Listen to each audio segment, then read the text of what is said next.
بسم اللہ الرحمن الرحیم وقل جاء الحق وزهق الباطل ان الباطل كان زهوقا.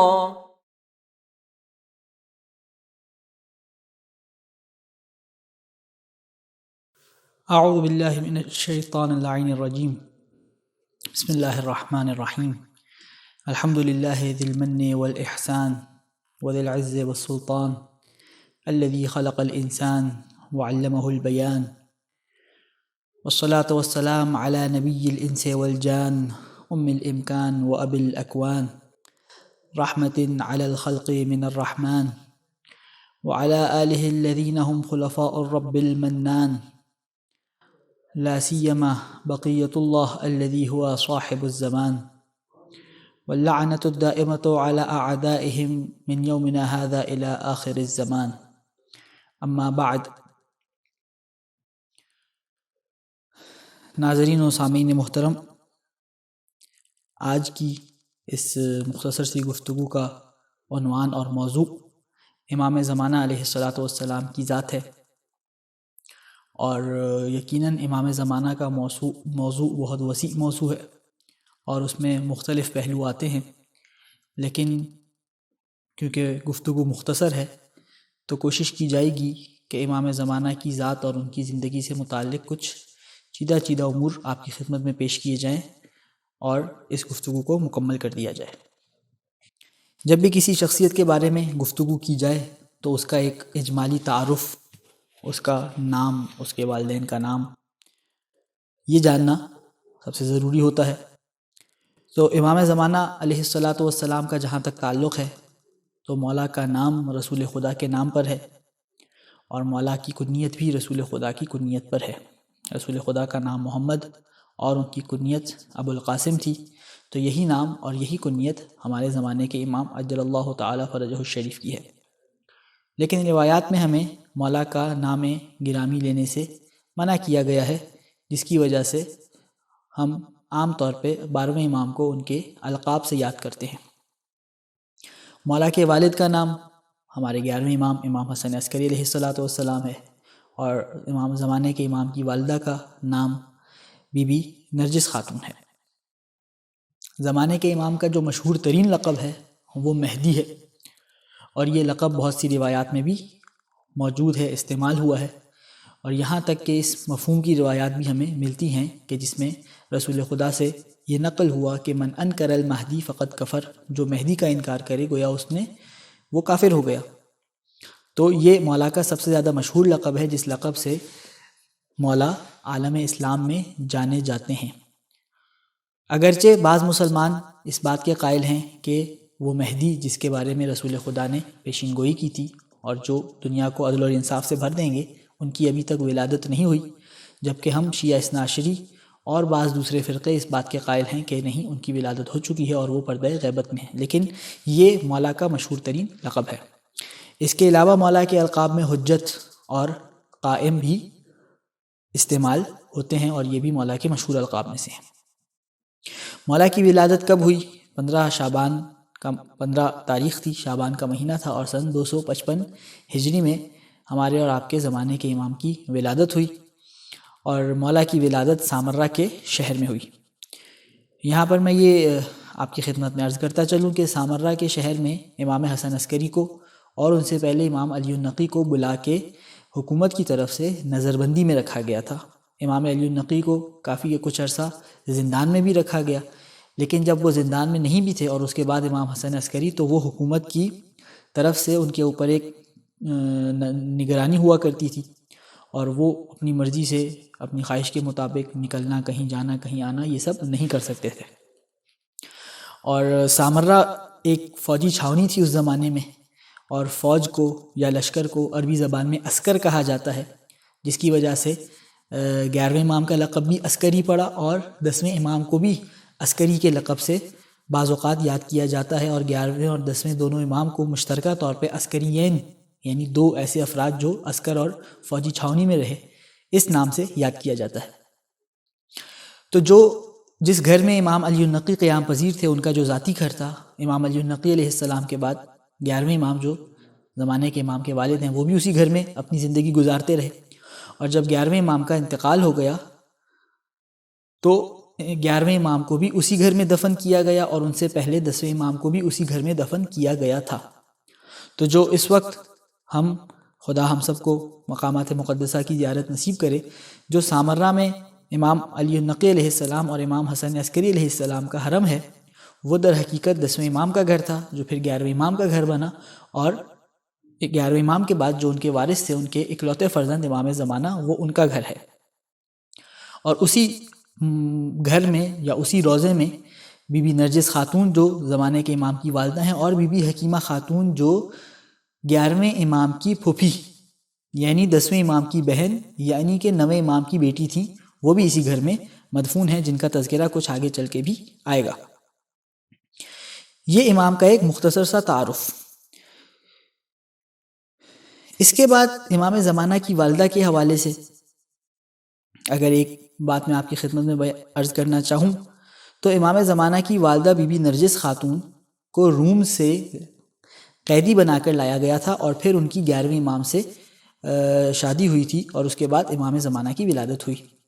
اور اس کا بھی ایک طویل واقعہ ہے کہ انہوں نے ایک خواب میں دیکھا تھا کہ رسول خدا بھی تشریف لائے ہیں اور جناب عیسیٰ بھی موجود ہیں، اور رسول خدا نے جناب عیسیٰ سے بی بی نرجس خاتون کا رشتہ مانگا 11ویں امام کے لیے، اور پھر وہ اس خواب سے اٹھیں، اور پھر ایک واقعہ طویل ہوا جس کے بعد وہ قیدی بنی، اور پھر وہ سامرہ لائی گئیں، اور وہاں ان کی شادی 11ویں امام سے ہوئی۔ جناب نرجس خاتون خود ان کا جو حسب اور نسب ہے وہ روم کی ملکہ تھیں، شہزادی تھیں روم کی، جو قیصر روم کا جو بادشاہ تھا جسے قیصر کہا جاتا تھا، اس کی ان کے والد جو ہیں وہ اس کی نسل سے تھے،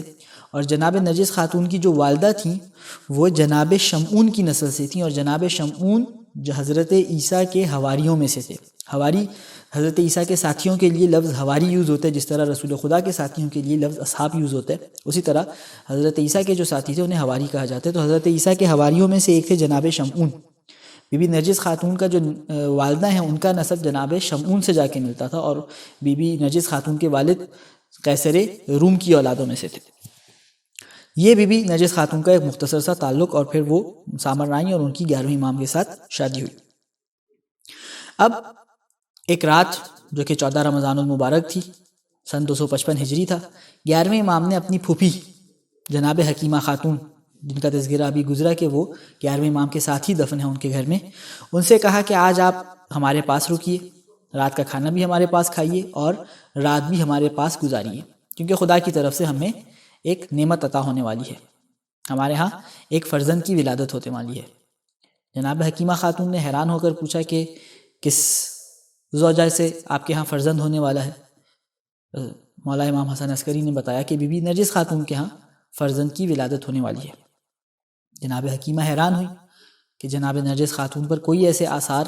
نہیں تھے جن سے اس بات کا اندازہ لگایا جا سکے کہ ان کے ہاں ولادت متوقع ہے، لیکن جناب امام حسن عسکری کا کیونکہ حکم تھا تو بی بی حکیمہ خاتون رکیں،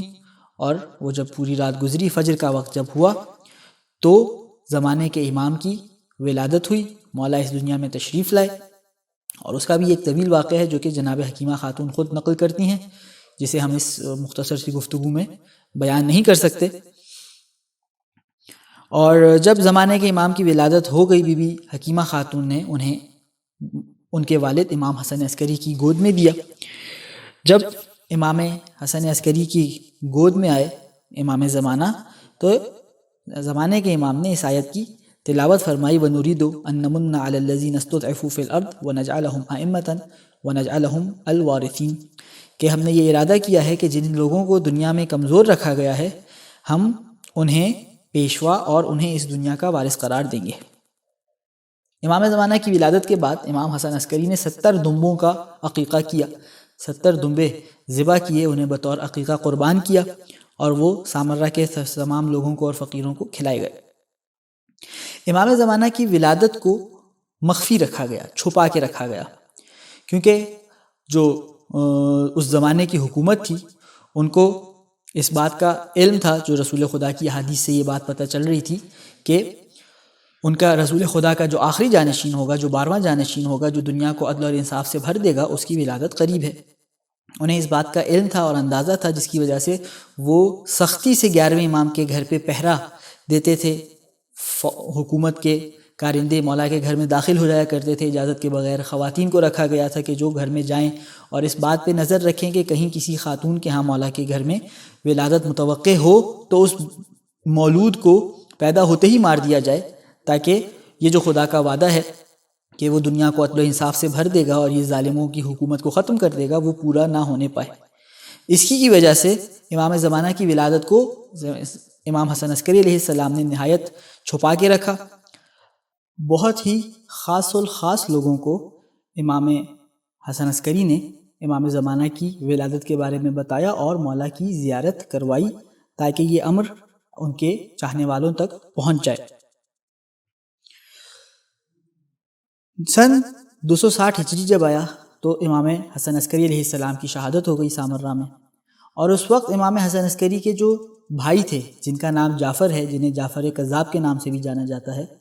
انہوں نے آگے بڑھ کر امام حسن عسکری کی نماز جنازہ پڑھانے کی کوشش کی، اور ان کا اس سے پہلے بھی کردار اس قسم کا رہا کہ یہ حکومت کو مولا کے گھر کی جو خبریں تھیں وہ پہنچا دیا کرتے تھے، اور حاکم وقت سے انہوں نے یہاں تک کہا کہ اس زمانے کا جو حاکم تھا اس سے یہ کہا کہ تم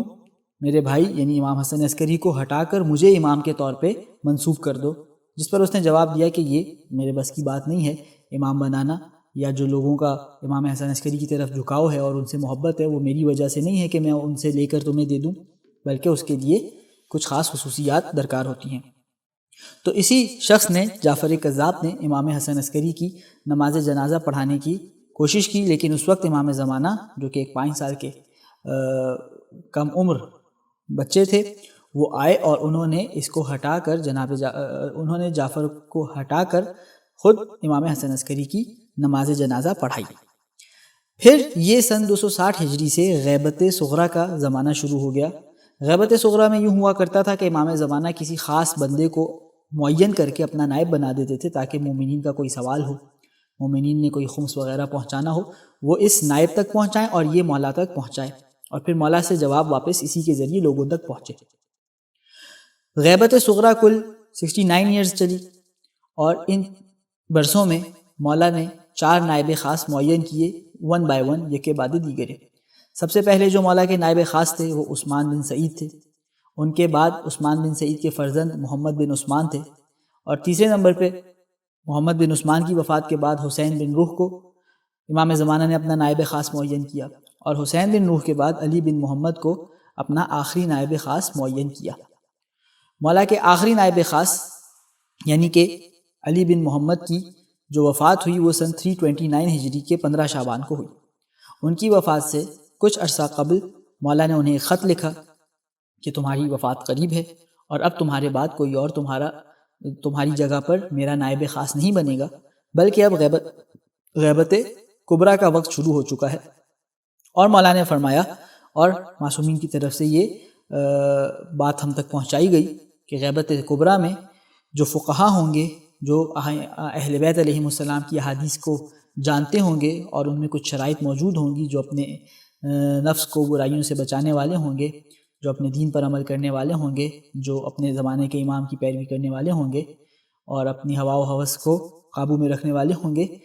تو لوگوں پر ضروری ہے کہ ان کی طرف رجوع کریں۔ جب بھی کوئی حادثہ پیش آئے، کوئی واقعہ پیش آئے، ان کے پاس کوئی سوال ہو، تو ان افراد کی طرف رجوع کریں جو ان شرائط کو رکھتے ہوں گے اور اہل بیت علیہم السلام کی احادیث سے واقف ہوں گے، جنہیں آج کے زمانے میں ہم لوگ مجتہدین کہتے ہیں۔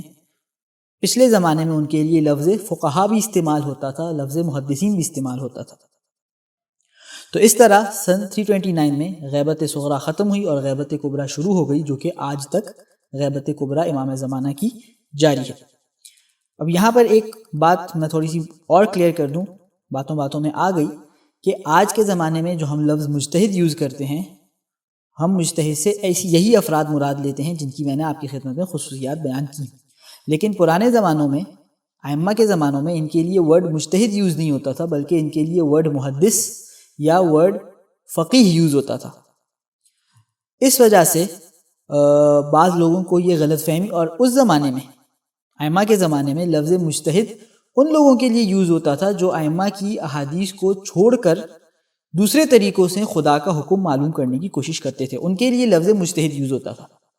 اور جو ائمہ کی حدیث سے خدا کا حکم حاصل کرتے تھے یا قرآن کی آیات سے خدا کا حکم حاصل کرنے کی کوشش کرتے تھے، ان کے لیے لفظ فقیہ یا محدث استعمال ہوتا تھا۔ تو یہ ایک بعض اوقات غلط فہمی کا سبب بنتا ہے کہ ہمیں اگر کوئی روایت ایسی ملے یا کوئی ہمیں یہ بتائے کہ ائمہ نے مجتہد کی، ائمہ کی احادیث میں مجتہدین کی مذمت کی گئی ہے، تو وہ مجتہد ایک دوسرے معنی میں استعمال ہوتا تھا جس کی مذمت ائمہ نے کی، کہ جو شخص قرآن اور حدیث کو چھوڑ کر اپنی عقل کے ذریعے یا دوسرے طریقوں سے خدا کا حکم حاصل کرنے کی کوشش کرے تو یہ اس کا طریقہ کار غلط ہے اور اس کا کام غلط ہے، اور اس پر ثواب نہیں بلکہ گناہ ملے گا۔ لیکن اگر کوئی شخص ائمہ اور اہل بیت علیہم السلام کی احادیث کی روشنی میں، قرآن کی آیات کی روشنی میں خدا کا حکم حاصل کرنے کی کوشش کرتا ہے تو اسے اس زمانے میں مجتہد نہیں کہتے تھے، اسے اس زمانے میں فقیہ یا محدث کہتے تھے۔